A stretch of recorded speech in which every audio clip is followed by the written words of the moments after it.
It's a great afternoon and a great time to be here in Orange County. I'm reminded actually of a call I had this morning when I woke up from a gentleman by the name of Ruben Gonzalez. Some of you might know the name, others might not. But Ruben called me and said, congratulations, and you'll understand in a minute what he meant by that. And he said, have a great Olympic day and keep moving forward. Ruben's story is the following. Ruben grew up in Houston, Texas, muggy, hot, and he had one dream at the age of 21, which was to get into the Olympics. So he called somebody and he said, I'm ready to get into the Olympics. They said, well, first, you don't know which sport. Second, you're 10 years too late. But he said he wasn't going to give up. So he went to the library, did his research, and figured out he was going to get into luge, which is a winter Olympic sport, by the way. The reason he picked that is because 3 out of 4 people who get into that sport get hurt so bad that they give up. And he said, I'm going to be the one of the 4 who doesn't give up. And I'm going to be in that sport. Guess what? He went on to go into 4 Olympic Games and in fact set a record to be the only person to have participated in 4 Olympic Games in 4 decades. That's what Ruben meant this morning, and you'll understand in a bit when he said, congratulations, have a great Olympic day, and keep moving forward. It is a very special day for me today here, April 18, 2016. It is a very special day, as Ruben would say, an Olympic day, because I have the opportunity to speak to a great set of CEOs. It is a very special day because it is a privilege to share the stage with so many gifted authors. And it is a very special day, as he said, congratulations, because today I'm launching my new book, The Cisco Way. And I could not be happier than to share this wonderful day with you and this special moment. So it is a very big privilege for me.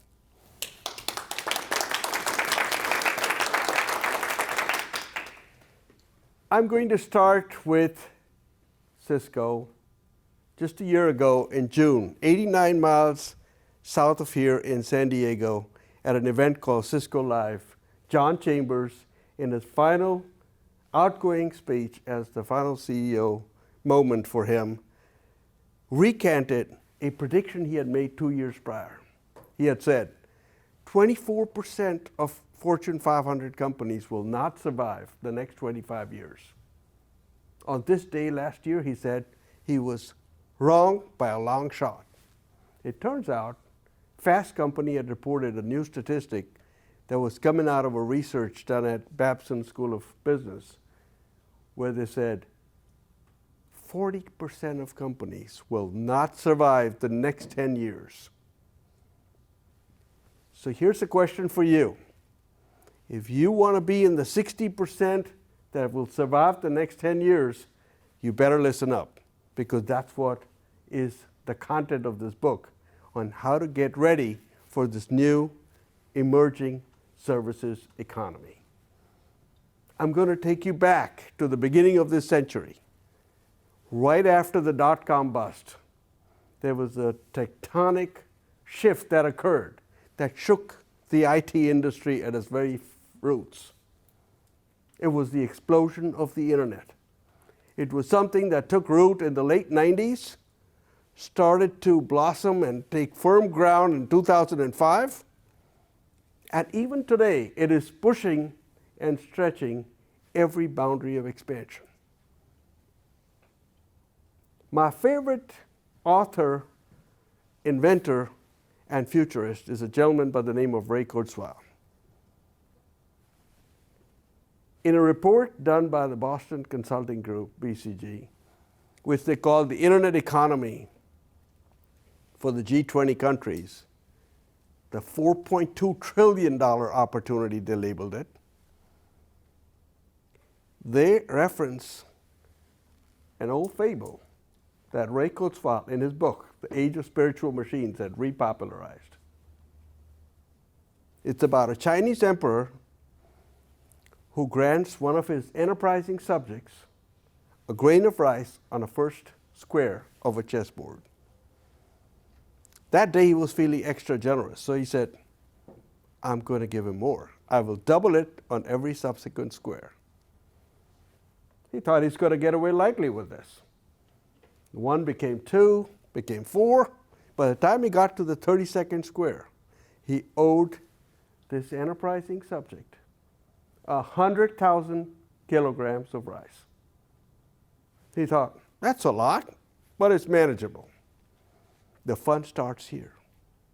He got into the second half of the chessboard. By the time he started to move forward, the 100,000 quickly became 400,000. 400 to 1.6 million. By the time he got to the 64th square, he owed this subject 461 billion metric tons of rice.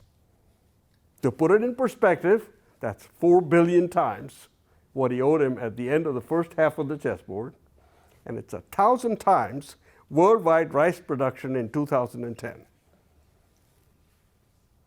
It had gone completely wrong. The internet had moved into the second half of the chessboard. People, countries, companies did not even realize it. Cisco did. They took advantage of that opportunity. They saw it coming. They retooled themselves and pushed ahead and became the number one player in that market worldwide. Fast forward, 2012.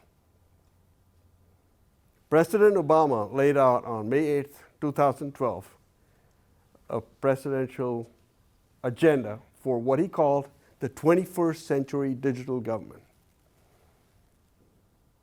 To digitize the entire government. TSA, Transportation Security Administration. A lot of us are familiar with them. They whisked 1.7 million customers through the ports, airports, and borders every year. That's a huge number. Over 325 different outlets where they work at. I flew into Washington to help build what was then called the IT as a Service for the Department of Homeland Security.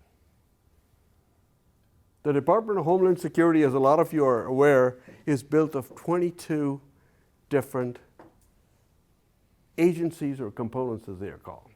TSA is just one of them, CBP, Secret Service, White House, FEMA, CBP, they are the others. Now try to get 22 different CIOs who came with their own agenda because they had just cobbled these different agencies together, buy into your agenda of saying, I will trust you that you will give me an IT as a service model where I have zero control over that infrastructure, and it'll work. Good luck. That's one heck of a tough sale. So I decided there was only one option, which was to find one champion and start working with that champion who understood and could see the vision of what this would bring and take that forward. July 2012. TSA headquarters, Pentagon City, Arlington, Virginia. I had a first meeting with a lady by the name of Dr. Emma Garrison Alexander. We called her Dr. Emma.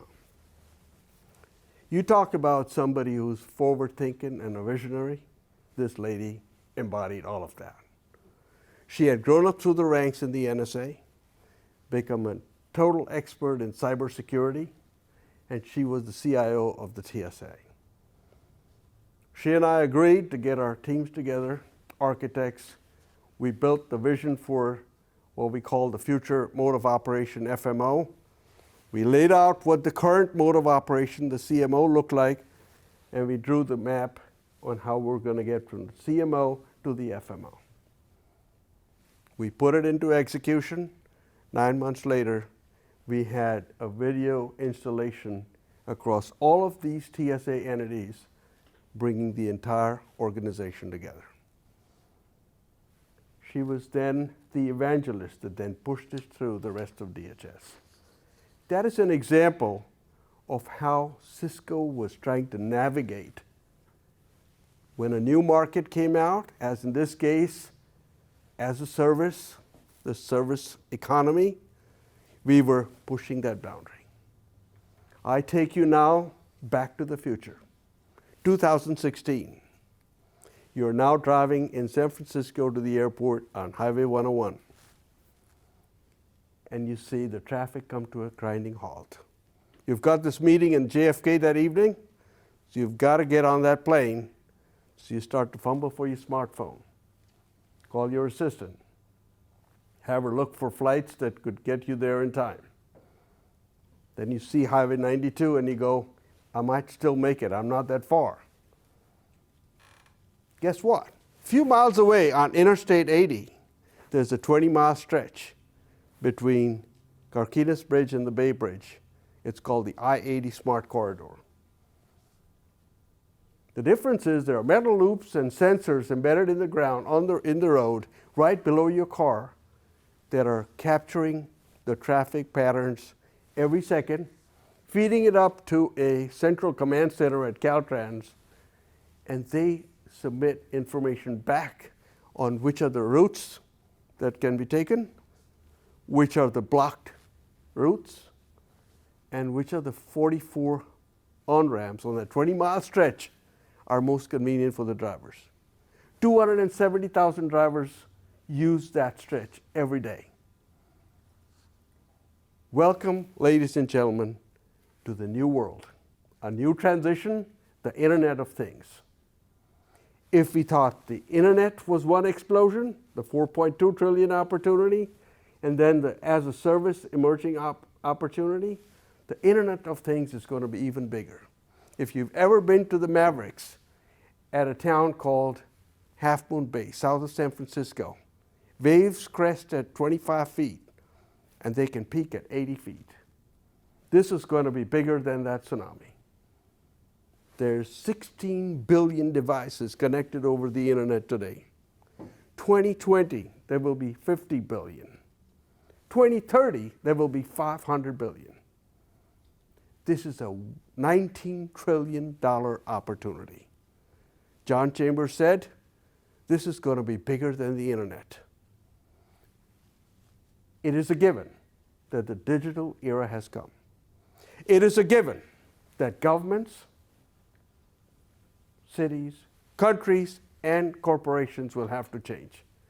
It is a given that you, I, and all of us are going to have to evolve our strengths and transform our businesses to be in that 60% that'll survive the next 10 years. So what are you waiting for? It is time to get ready with those skill sets to be in command of your own future and drive it to become the leader in the emerging economy.